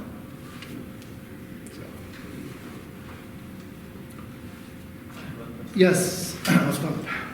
So in your lecture you previously said that God is eternal and God created the world and world is eternal, and then you now said that universe is another form of God. So don't you think that the concept of God, as you said, is contradicting with the concept of God in Islamic philosophy? No, I didn't say any of that. I said that Ibn Sina said that God is eternal. Philosophers like him, and they said that the universe is also eternal or qadim, and that it's not preceded by real non-existence. Those are the views of Ibn Sina. So then after that, and then you said that God is what? I said what? Universe is the another form of God. It's not a form. It is a theophany, or it is a reflection or manifestation. This is my view. So there you're right to a degree, but I didn't phrase it like that. So the totality of the universe may be seen as the acts of self-revelation of Allah, a theophany, this is the term that is used, and that corresponds to the Arabic word tajalli. And so that in that view, then every single thing in the universe is a locus of divine self-manifestation. But we do not realize that because we are not at that level of metaphysical realization. And if we were, then we would realize that if I were to hold up a rose, that is not a rose.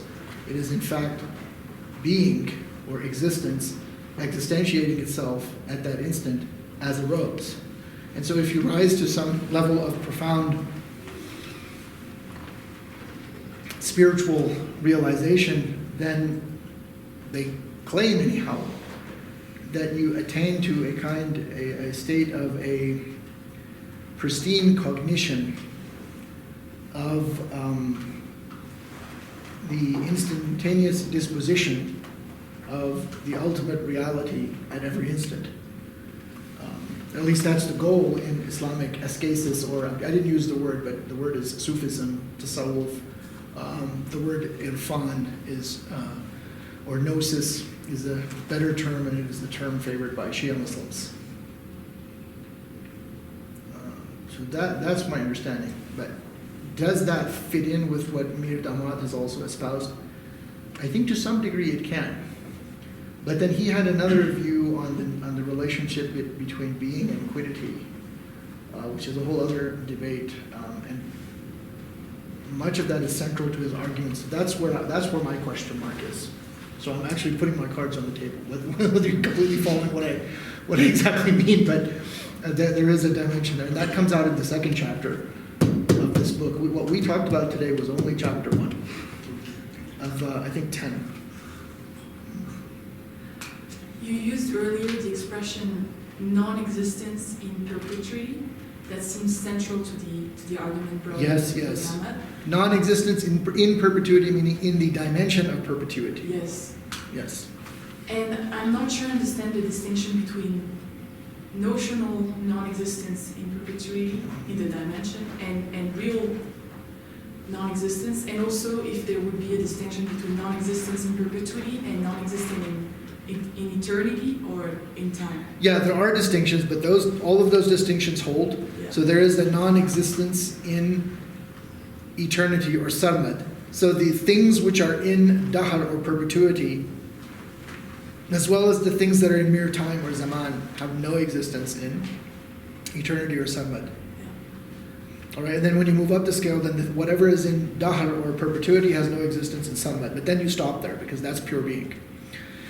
So even though Ibn Sina in his Marginalia had some ideas along these lines as well in some of his other works, he did not elaborate those distinctions. And Mir Damad makes much of this, saying, this is there in Ibn Sina, but he didn't draw the right conclusions.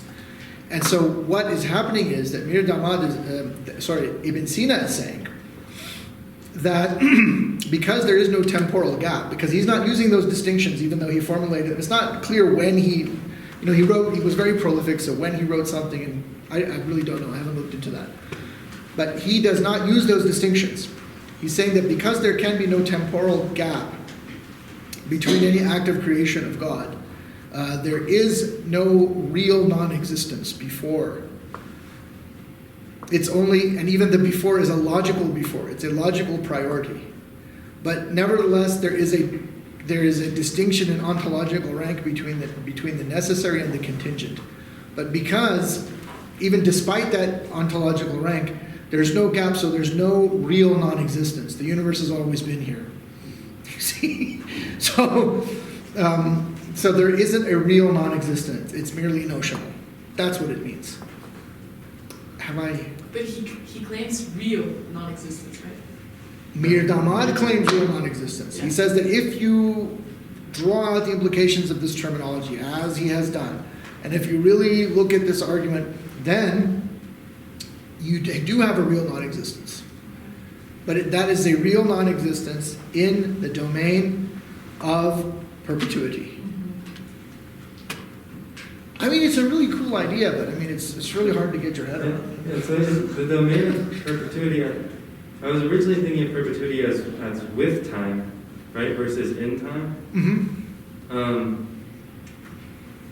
And I was explaining it to myself, like, oh, well, something that is, you mentioned like the spheres in the heavens, like something that is unchanging and therefore kind of unaffected by time. You could describe that as with time. Mm-hmm. But if time only exists once the universe has created, how is there non-existence with time, right? How is there non-existence in the dimension of perpetuity before there's time to be with? That is not a temporal relation, it is a meta-temporal relation. So, I mean, you might come back and say, well, this is just a bunch of, terminology. And some people have. So, we couldn't get into this. But there is, what happened with Islamic philosophy in the Shia world, in particular in Iran, is that Mir Damad's school didn't catch, Mir Damad's views didn't catch on. His disciple, Mullah Sadra, was far more influential, and he had a very different understanding of things. He was more interested in metaphysics and ontology, and he said that quiddities are actually illusory, and it's only existence, pure existence, that's actually truly real, fundamentally real in the external world. And that caught on, and he upheld a much more traditional Muslim understanding of the kind of creation out of nothing. And that is the view that prevailed. And that continues down to this, Mullah Sadra is kind of like a Thomas Aquinas for Shia Muslims, especially in Iran. His books are taught, and the founder of the Islamic Republic of Iran, Khomeini, was an expert on Mullah Sadra. He used to teach Mullah Sadra. So the point I'm getting to is that he had a disciple, Ayatollah Khomeini had a disciple named Sayyid Jalaluddin Ashtiani. It's an important name. So this guy Ashtiani was actually involved with something in the time of the Shah, before the Islamic Revolution, called the Imperial Iranian Academy of Philosophy, which was under the royal patronage of the Empress of Iran. And it was run by a man named Sayyid Hossein Nasr, who's very famous. He teaches at George Washington University. He's something like 90 plus, a very eminent individual. And so there was a series of volumes that were brought out that had anthologies collected by Ashtiani from the most important philosophers post Mir Damad and Mullah Sadra up to his time, which is in the 70s. And he's got a section on Mir Damad. And he also often gives his views, and he rejects the doctrines of Mir Damad. I don't really think he did him justice, but anyway, that's his view. And yeah, so he's basically saying that you've just introduced this sort of terminology, and it really doesn't solve the problem.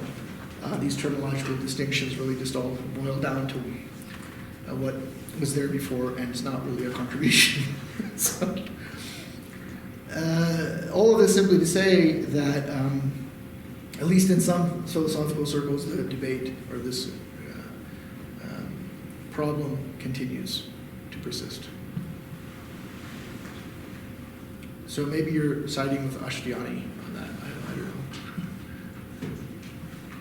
Do you have a question? Yeah. So. Okay. So I'm not fully aware of like all the terms that were used in the lecture, so it was a bit hard to follow. But my question is that with God and in the context of the lecture, like with the universe, if you when you define God, you define him as omnipresent, omniscient, omnipotent, and so with the idea that the universe was not created at a specific point in time but is eternal, are we essentially saying that the universe, because the way that I always understood it is that there is a specific point in time, whatever point in time that was, where the universe was created, which essentially assumes that God came before the universe.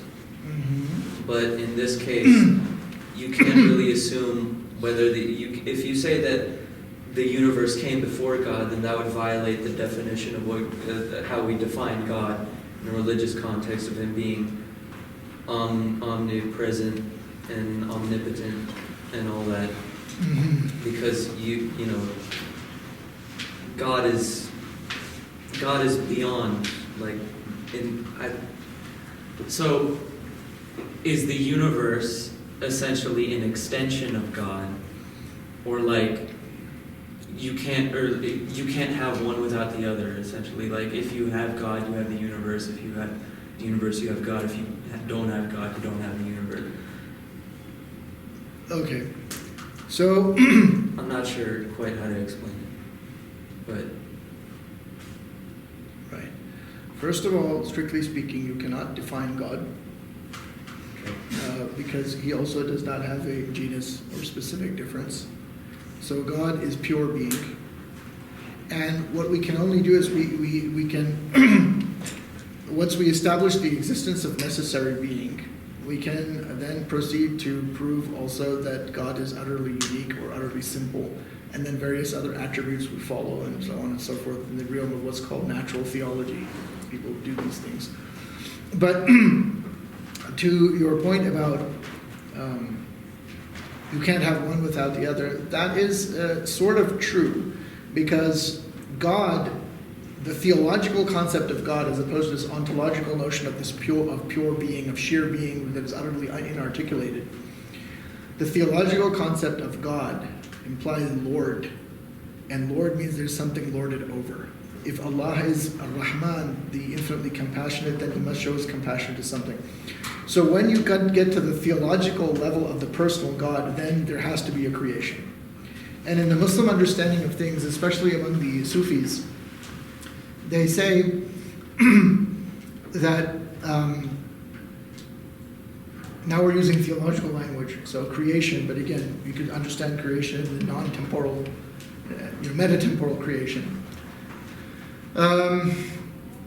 is an act, according to the Sufis, of a kind of ontological mercy or love, in which, or infinite compassion, because there is a saying in the Sufi tradition ascribed to God. It's not the Quran, but it's the Prophet Muhammad speaking, saying that this is what God says in kind of pre-eternity. He says, كنت كنزا مخفيا فأحببت أن أعرف فخلقت الخلق لكي أعرف, which means I was a hidden treasure. That's the domain of, now I'm going to give the Mir Damad interpretation. That's the domain of Sajjad. That's the domain of the utterly unarticulated, indeterminate of all indeterminate, absolute beyond the condition of being even non-conditioned. I was a hidden treasure. I loved to be known. So I created the creation that they may know me. And in the Quran, it explicitly says, وَمَا خَلَقْتُ الْجِنَّ وَالْإِنسَ إِلَّا لِيَعْبُدُونِي.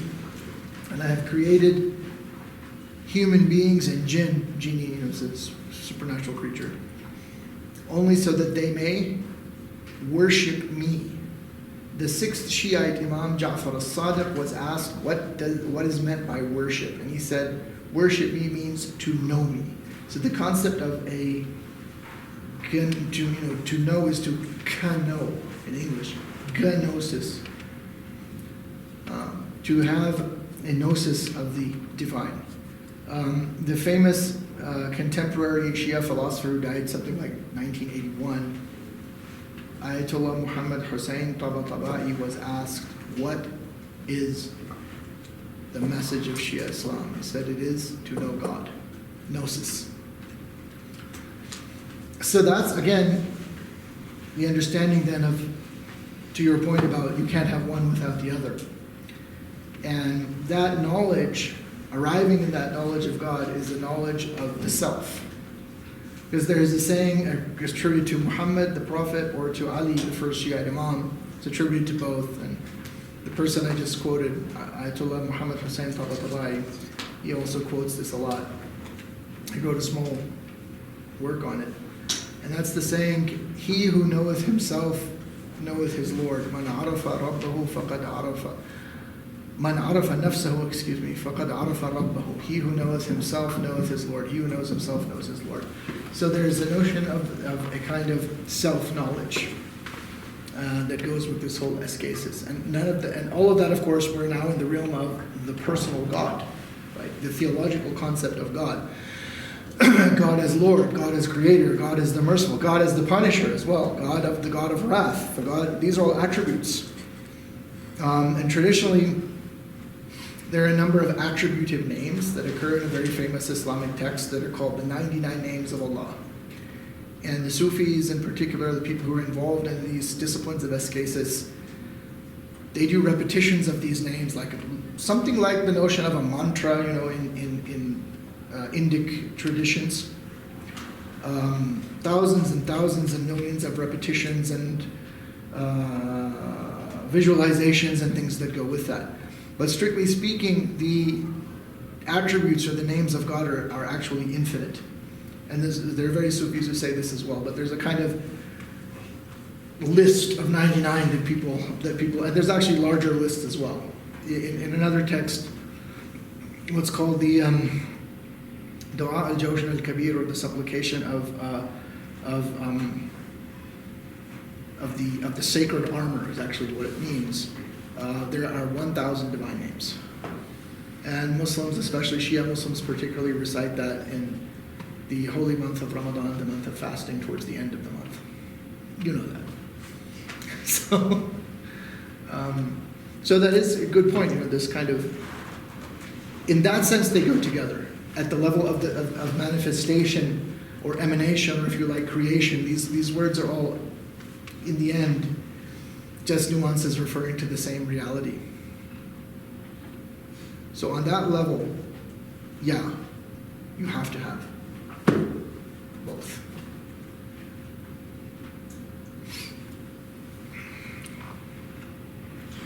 Dr. Ahmad. Yes, Holland. Yes, thank you for the talk. Most welcome. My pleasure. Very much enjoyed it. Thank you. So I was wondering, there is a sort of Neoplatonic saying, bonum diffusivum. So yes, goodness, or the good, diffuses itself. And Yes. this kind of has the implication that actually the good must diffuse itself.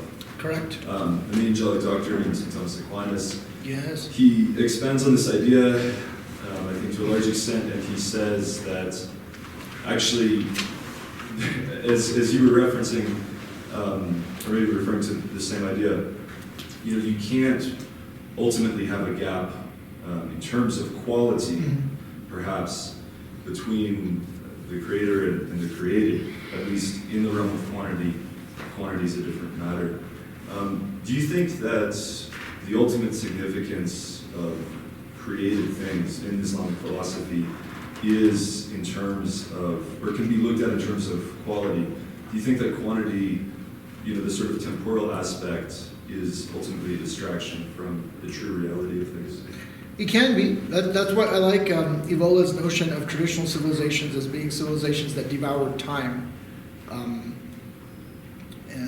Anyhow, but I like the point that you have raised about Plotinus, because people often forget that when he offers this image of emanation, he himself is clearly saying that this is just a metaphor or a myth. I don't remember the exact wording he uses, but he says, we only have the one, and about the only thing we can say about the one, the tohen, that's neuter, isn't it, in the neuter form? About the only thing we can say is that it is the pure good. So in fact, and I think also the angelic doctor, as you mentioned, Thomas Aquinas, in scholastic philosophy, pure existence and pure being and truth, beauty, the good, they are all, in Islamic philosophy we would say they are coextensive, meaning in logic they have the same extension. But I think in scholastic philosophy they call them the transcendentals, do they not? Yes. So that idea comes into the Islamic world as well, because the full Enneads of Plotinus do not seem to have been translated. You must remember that the Enneads of Plotinus is 54 little treatises divided into 6, 9 times 6, 54, 5 plus 4 equals 9. They love 9. Hence the Enneads, but it was only 4, 5, and 6 which were translated into Arabic. And they became known as the theology of Aristotle. And there's another text which was probably by Proclus. I'm not really sure what the Greek would have been, but in Arabic it's sometimes identified with Plotinus. I mean Aristotle meaning Plotinus, and sometimes Proclus, if I'm not mistaken. And it's called On the Pure Good, or the Sheer Good, Fil Khayr al-Mahdī. And so in Islamic philosophy also they talk about how these terms are all coextensive. So when you talk about the good with the capital G, or being with a capital B, or existence with a capital E, or truth with a capital T, these terms are all coextensive. So I think there is a tremendous kind of resonance with ancient Greek, Platonic, and I don't like the term Neoplatonic. I think this is an innovation of Western classicists, the people who were in that tradition never referred to themselves as Neoplatonists. But anyhow, I think there's a tremendous resonance with Platonism. And in the Islamic world, it's also very much combined with Aristotelianism, which I really think was what Platonism was. They studied these books, and they believed in the harmony of Plato and Aristotle. They studied both works. So there's a lot of overlap, a lot of common ground there. And yes, again, on your other part of the question, I think I already answered it, though, that the quantitative dimension is not so much there. It's much more this side of quality.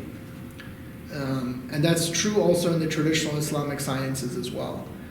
It doesn't mean that they didn't know how to do these things. I mean, yes, we have algebra, we have trigonometry, we have mathematical astronomy. But all of those sciences, unlike in the modern world, they weren't seen in the context of pure quantity and materialism. There was always some sort of a metaphysical perspective into which they were integrated. And that's what's completely missing in the modern world.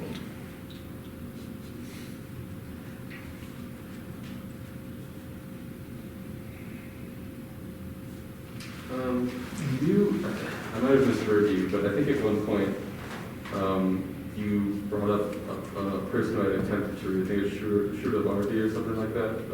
Sohrawardi, yeah. Yeah. But I attempted and failed to read Philosophy of Illumination, but I'm still extremely interested. We've been talking about this idea of God manifesting, creating things, and I'm still very interested on if we were talking about like these meta-temporal, immutable intelligences, and I'm still very interested in how we get from the creation of those to this, all like the manifestation of reality as it is, if there's any insight into that in Sohrawardi? or more on who you were talking, either one, but more of the Mir thing. Well, I think that's a really interesting question. I think that Sohrawardi's book, you obviously have it, The Philosophy of Illumination, or in Arabic, Hikmat al-Ishraq. There is a dual language edition published by the Brigham Young University Press. You have that. Yeah, I think that's the only It's hardcover, it's an expensive book. I checked out the library. Ah, good for you. That's a difficult book to read. If I were you, I would just skip part 1 and go to part 2, because that's what you're interested in. Part 1, he is devoted to logic. Yeah. And he doesn't agree with Avicenna's logic, which is very much just the logic of Aristotle. He has his own understanding of logic, which goes to the Stoic logic. And so he has his own views on all of those things.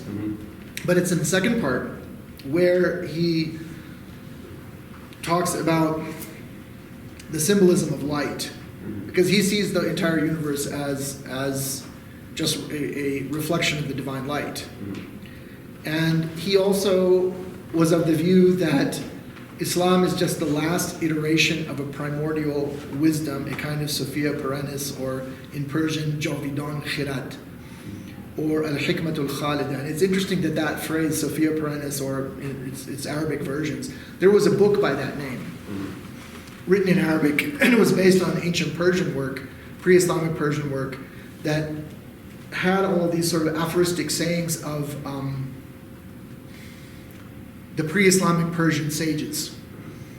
And there was a guy named Miskawayhi, who was older contemporary of Ibn Sina, who translated from Old Persian and collected together the wisdom sayings of Islam as well, but also the ancient Greeks. It's funny actually, because he was a contemporary of Avicenna, but he's older than him. And Avicenna is known in his young days was kind of full of himself.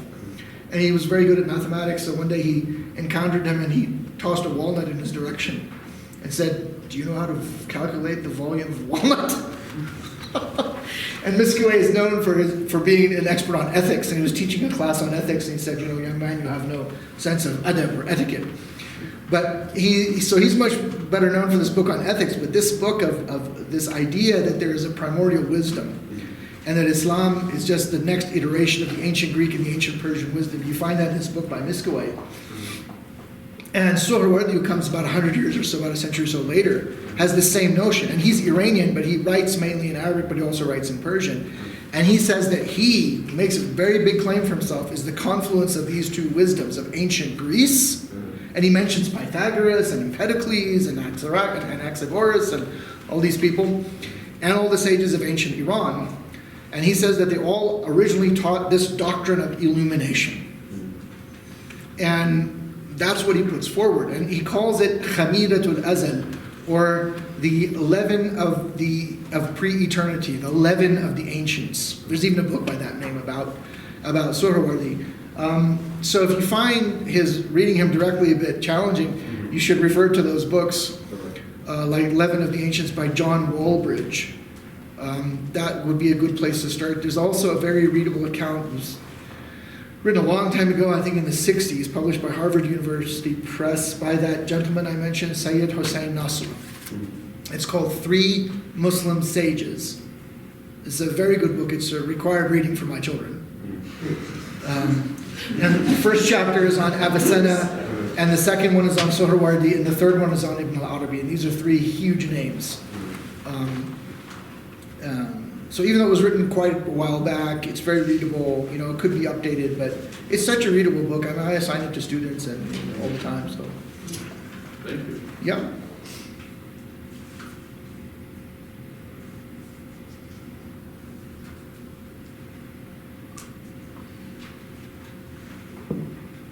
Yes. I'm wondering if you can talk more about Okay. what you meant of the. Well, I guess you were quoting someone else, but devouring time in the traditional civilization. Yeah. Yeah. Just because I don't know, like. Well, that's the take of Julius Evola. He wrote it's an essay called Civilizations of Space and Civilization. The civilizations of space and the civilizations of time. That's a distinction he introduces in a collection of his writings called The Bow and the Club. So he's talking about the stability, a kind of stasis or immutability as opposed to immobility of ancient civilizations and traditional civilizations. He has a notion of traditional with a capital T, by which he means a civilization that is based on some notion of the sacred, in contrast to the modern world, which has a civilization based on a complete rejection of the sacred and the supernatural and all of these things. So that's all he's alluding to. He's saying that those traditional civilizations, because they are based on some kind of a transcendent center, they have the spiritual resources, so to speak, to perpetuate a kind of that sacred sort of core of their civilization in terms of as eternal verities, which are preserved and transmitted and do not really succumb to the downward pull, so to speak, of the march of time, what I call the tyranny of history, in which there is, because he doesn't believe in progress, which is a heretical thing to say in the modern world. He doesn't. He's the opposite view, and he's very much influenced, and he acknowledges his influences by a French thinker named René Guénon, who's got a very important book called Crisis of the Modern World. La Crise du Monde Moderne, and he has another extremely important book called Reign of Quantity and the Signs of the Times. Evola translated those books into Italian, and so he says that what we actually have is a downward flow, a regression, and with the passage of time this will get worse, and he has a kind of method of studying. He was quite a scholar of comparative religions as well. And he wrote his own understanding of the modern world called Revolt Against the Modern World, which is heavily informed by Guénon's work. And he says that in the ancient Greek wisdom, we have the notion of, and it's, I believe, in Hesiod, but also in Homer, of the Golden Age, followed by the Silver Age, followed by the Bronze Age and the Iron Age. And we're now in the Iron Age. And you have the same idea in the Hindu tradition, known as the Yugas. There's the Satyug, and then there's another one, and now we're in the Kali Yuga, the age of Kali. It's also called the Dark Age. She's a dark goddess. And in the Nordic traditions, we're in the age of the wolf. And so everything is sort of going down and will continue to go down. And so he contrasts sacred civilization, the traditional civilizations as having this sacred core, and that allowed them then to resist for a very long duration. But now this is all dropping away. So he has this idea that as an individual, not as a civilization you can't control, that you can do something about it. And he wrote his own sort of treatise on this, which is called Ride the Tiger, or Riding the Tiger, a handbook for aristocrats of the soul, but it's not a very readable book. A lot of discussion of Nietzsche and so forth. He was also heavily influenced by Buddhism, and he also set out a kind of understanding of Buddhism, what he thought was original Buddhism, called the Doctrine of Awakening. And he often sort of prescribed that for people living in the modern world. Oddly enough, I haven't seen him on this visit, but Mr. Venkatesh also is a big fan of that book. I remember I asked him, what did you think of this book, The Doctrine of Awakening? He's a very knowledgeable on Buddhism, and he also thought it was many people think that's the best book on Buddhism in English. Anyhow. So. Perhaps. Yeah, if you want to wrap it up here. Let's thank Professor. Thank you so much.